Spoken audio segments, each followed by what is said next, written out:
Season and में private buying में क्या पोजीशन है, प्राइवेट की चाय की क्या पोजीशन है, इस पे बात करेंगे। नमस्कार, मैं हूं जेपी शर्मा। बहुत बहुत स्वागत है हमारे यूट्यूब चैनल चाय गुरु में।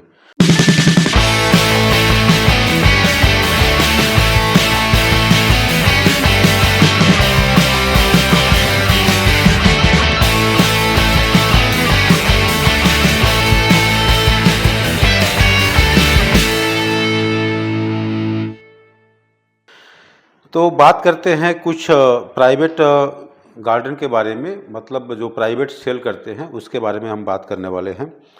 कुछ एक चाय यहाँ पे आई है, रेंज रीजनेबल है, मतलब 150-60 रुपये से लेकर 200 रुपये के अंदर में, 150 से 200 के अंदर की सब चाय है।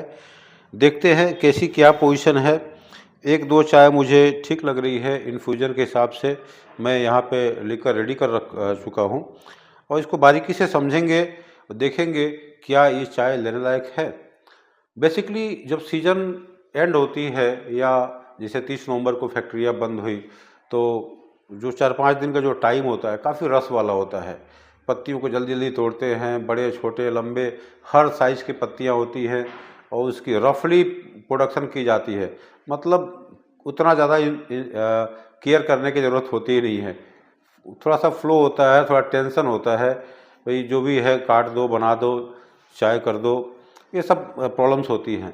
तो फैक्ट्रियाँ उतना बढ़िया से मैनेज नहीं कर पाती हैं। हाँ, कुछ एक्सेप्शनल हैं जो बड़े बड़े ब्रांड है जहाँ पे ये सब मेंटेन होती है, लेकिन जो एक बीएलएफ की बात करें तो यहाँ पे काफ़ी दिक्कत होती है। और टेम्परेचर कम होने से जो चाय की ऑक्सीडेशन प्रोसेस है या विदरिंग प्रोसेस है, यहाँ भी काफ़ी असर होता है। तो इससे भी जो है लिकर करेक्टर, चाय में जो कलर लाने का जो जिम्मेदार होता है, वो एजेंट काफ़ी कम हो जाते हैं और मज़ा नहीं आता है फिर। हाँ, कुछ फ्लेवर पार्ट सही होती है अगर पत्तियाँ छोटी हैं, बढ़िया हैं तो ये बात हो रही है सस्ती चाय की।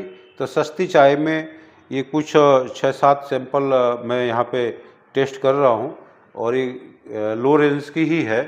जैसे मैं बताया था 150 से लेके 200 रुपये के अंदर की चाय है।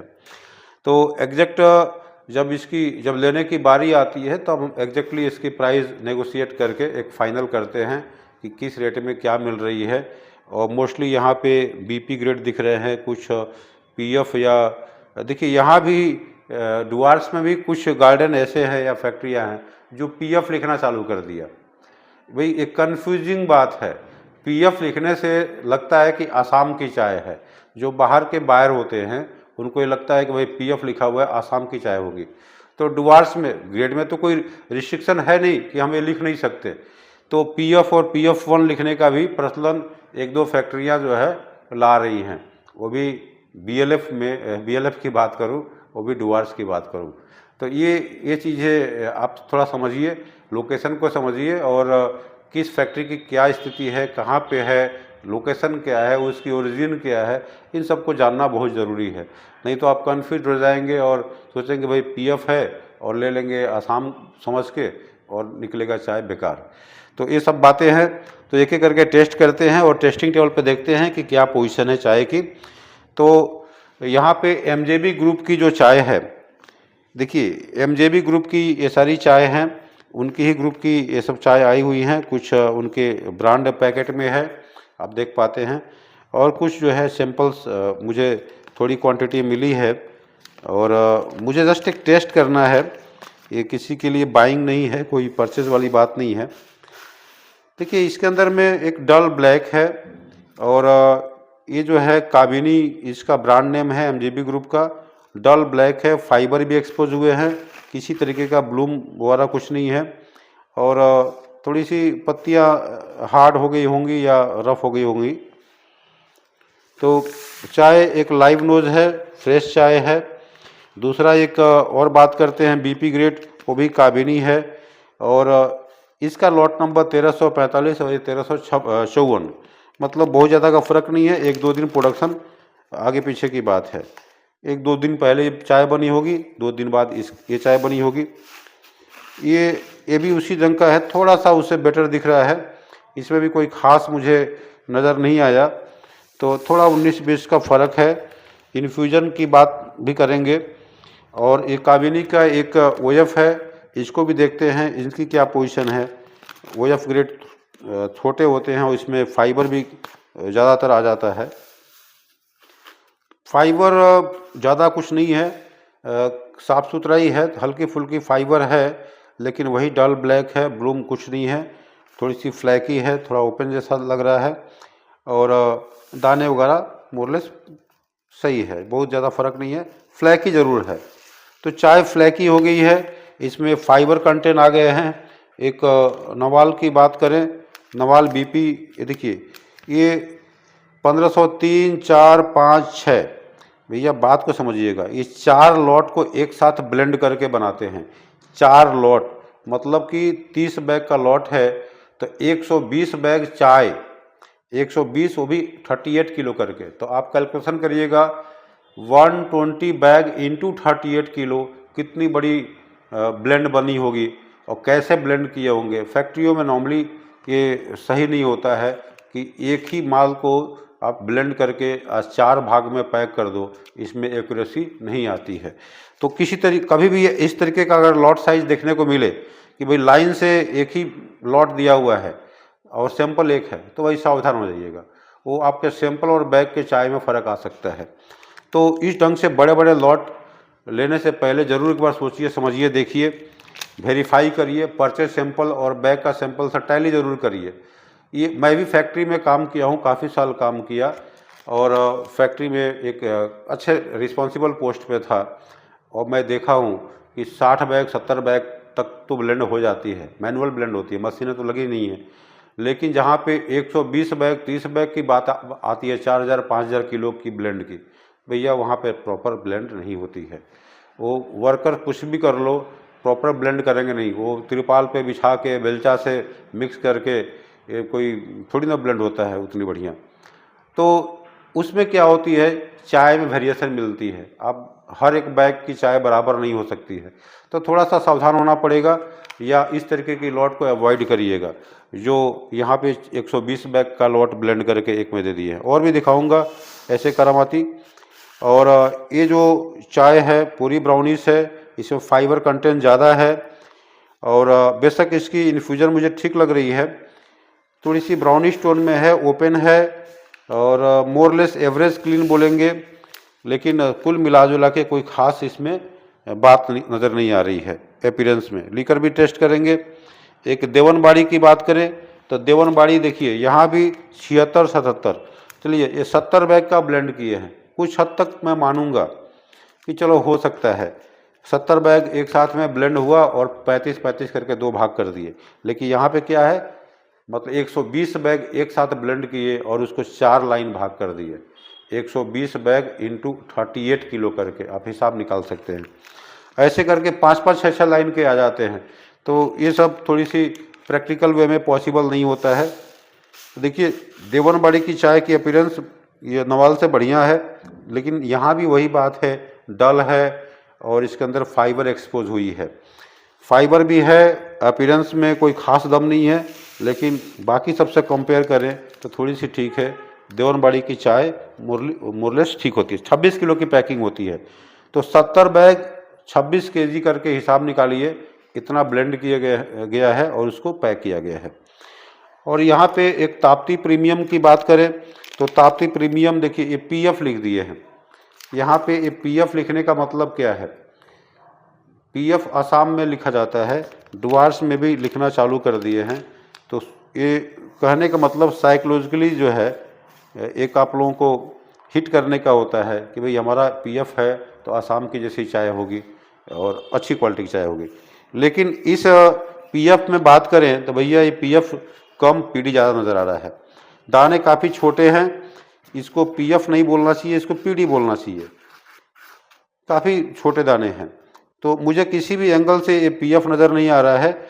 इसकी मार्किंग क्या होना चाहिए था, PD होना चाहिए था, लेकिन ये PF करके भेजे हैं।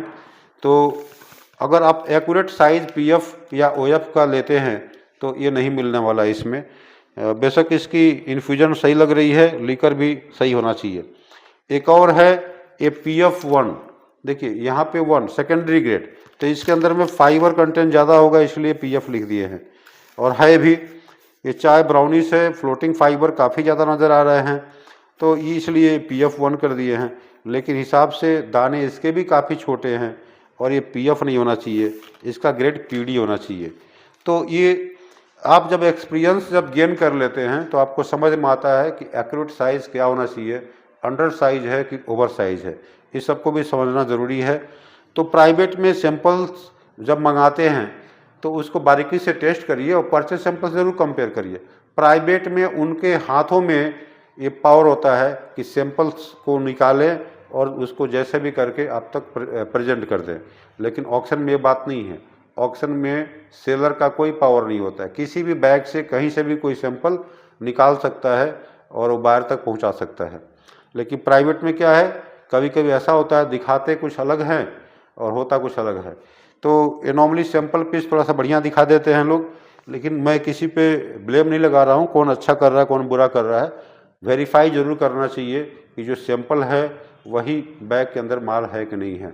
तो सैंपल को संभाल कर रखिए, परचेज सैंपल को संभाल कर रखिए और बैग से ज़रूर मिलाइए और देखिए कि करेक्ट वही है कि नहीं है। इसमें एक मिल्क एक चम्मच मिल्क ऐड करेंगे और देखेंगे इसकी लीकर करेक्टर क्या निकल के आ रही है। फिर इसकी साथ में इन्फ्यूजन की भी बात करेंगे और प्राइस रेंज मैं बता दिया हूँ, क्योंकि मैं इनमें से कोई भी चाय का मैं नेगोशिएट नहीं किया, ना ही बात किया कि मुझे प्राइस रेंज एग्जैक्ट पता लगे,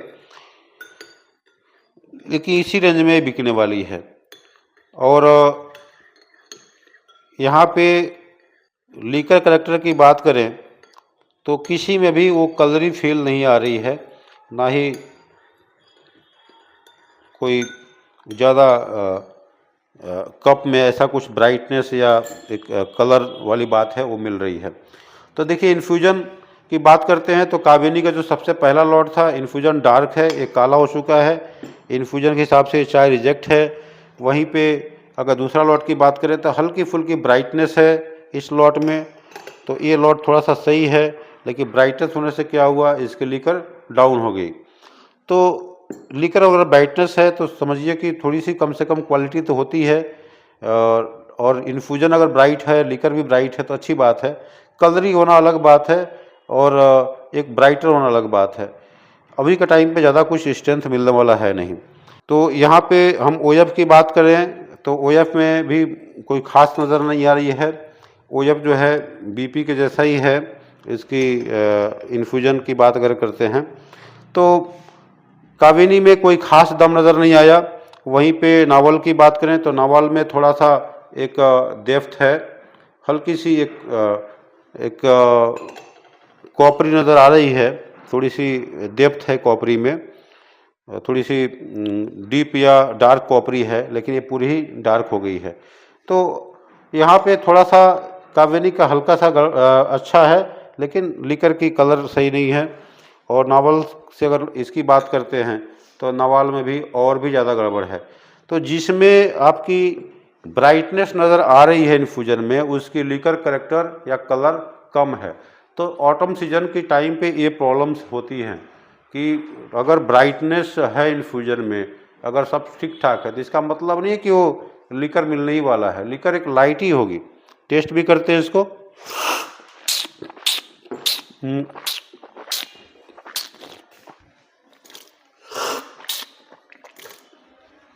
यहाँ पे नवाल में एक फायरिंग की इशू आ रही है। अभी के टाइम पे ये जो चाय में है वो स्मोकी फायर, मतलब थोड़ी सी रॉ होना आम बात है। सर्दियों में कोयले जो है ठीक से जल नहीं पाते हैं, ज़्यादा हीट की ज़रूरत पड़ती है, तो ज़्यादा वो स्पीड में चलाते हैं चैन ग्रेड को, जो मतलब फीड करते हैं। तो इसमें क्या होता है कि एक स्मोक आता है। कोयले अगर ठीक से बर्न नहीं होंगे तो धुआं निकलेगा और धुआं का असर जो है चाय में आ जाता है। तो नवाल में स्मोकी मुझे मिला, अच्छा नहीं लगा। देवनबाड़ी की टेस्ट करते हैं।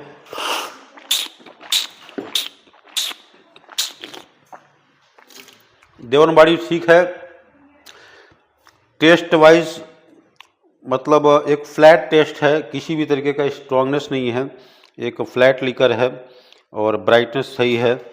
अभी स्ट्रॉन्ग तो मिलेगा नहीं, तो बस एक न्यूट्रल चाय है। इसको एक न्यूट्रल या फिलर हिसाब से कंसिडर की जा सकती है। ताप्ती प्रीमियम की बात करते हैं।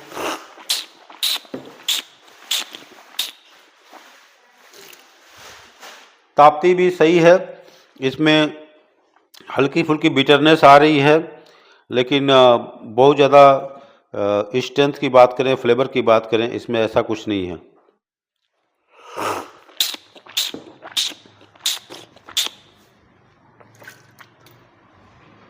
ये जो PF1 जो मार्क किए हैं, बेसिकली ये पीडी होना चाहिए, तो इसमें थोड़ा सा बिटरनेस है, इन्फ्यूजन काला भी है और थोड़ी सी कलरी कप जरूर आ रही है, सस्ती मिल जाएगी, लेकिन ब्राउनिश बहुत ज़्यादा है।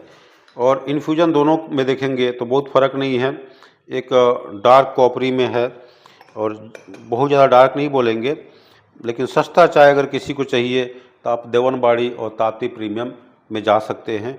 ये दोनों चाय मुझे इन सब में ठीक लगी। तो आई होप आप लोगों को एक प्राइवेट के जो सैम्पल्स थे इस पर मैं एक फीडबैक दिया। आप लोग कमेंट करें और पूछें कि किस ब्रांड के बारे में समझना है। अगर प्राइवेट में अवेलेबल होगा तो उसका टेस्टिंग रिपोर्ट आप सबको ज़रूर दूंगा। और किसी भी हेल्प के लिए ज़रूर कॉल करिए, ट्रेनिंग प्रोग्राम को ज़रूर अटेंड करिए और डायमंड मेंबर्स लेकर के सीखने की कोशिश करिए। फिर मिलते हैं अगले वीडियो में, तब तक के लिए नमस्कार, जय हिंद, जय भारत।